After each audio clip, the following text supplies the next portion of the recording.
Hello again. We're going to look at some more applications of arc length in this video.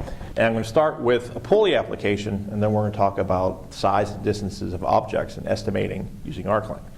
Now, if we have a pulley constructed, where it's a single pulley system, and we're lifting an object.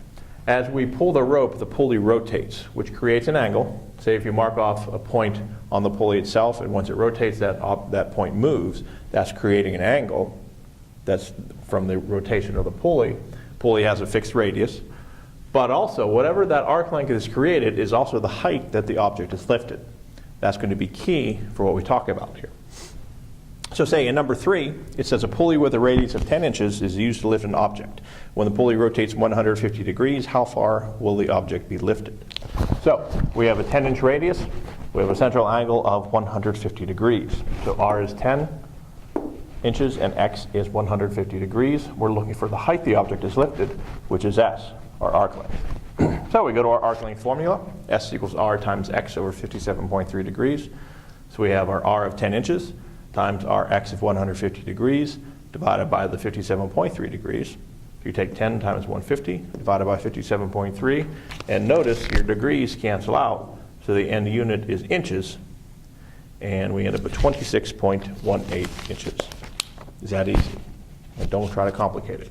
The main problem that I see is that people have trouble identifying what's what. That's why I'm walking you through, showing you. Always draw a diagram.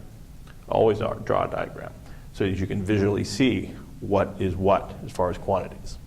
But now let's look at a different application, looking at the size of an object far away, or how far away that object is. So the size and distances of objects, which on your handout is the next sheet, looking at numbers 4 and 5. I gave you some general information there, but let's get to the crux of it here. If an observer is here looking at an object far away, the distance between those two, if we imagine that that is our circle, the distance between the two objects is going to be representative of the radius for our arc length formula. The object itself, an estimation of the size or the height of that object, is going to be the arc length. And there's a central angle created from the bottom of the object to the top of the object, lines of sight for those. So we still have our X, R, and S. That hasn't changed. Just a matter of what is what when looking at this. So let's look at number 4. In number 4, we basically have the Earth and we have the Sun. That's our Sun there. And we know the average distance between the two is 93 million miles. Again, it's an average distance because the Earth orbit around the Sun is not circular. It's actually elliptical. But so it's always at a different distance from the Sun. So the average distance between the two is 93 million miles. We have a central angle given as 31 minutes 48 seconds. Remember, we have to convert that to decimal degrees for our calculations. So when you punch that in, you end up with 0.53 degrees. And we're looking for the diameter of the Sun, which would really be an estimation using the arc length of the size or the height of the Sun. And so we're looking for S in this case. So we have our formula, S equals R times X over 57.3 degrees. Remember, the radius is the distance between. That's our 93 million miles. Our central angle converted to decimal degrees is 0.53 degrees over our 57.3. So again, degrees cancel out.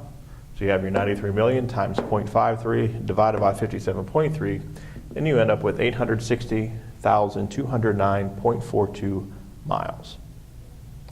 So that's just an estimation. It's not exact, but it gets you very much in the ballpark.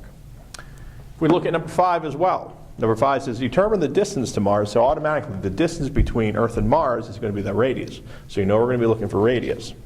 Given this diameter is 6,794 kilometers, and the angle it subtends is 25 seconds. So, first thing we do, take our central angle X of 25 seconds, convert it to decimal degrees, we end up with 0.0069 degrees.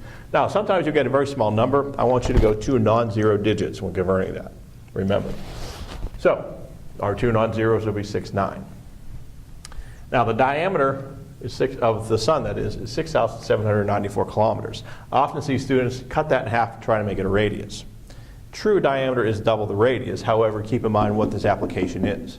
For the arc length application, or size and distance of objects, radius is represented by the distance between those two objects, and that's what we're looking for. But the diameter of Mars, is representative of the size of Mars. So that ends up being our arc length S. So now we're actually looking for R. So we have to use a rearranged formula.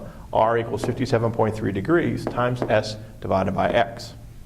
So we have 57.3 degrees times our 6,794 kilometers, all divided by our 0.0069 degrees.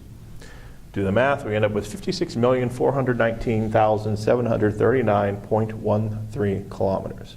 And again, that's an estimation, but it's a very well-educated estimation.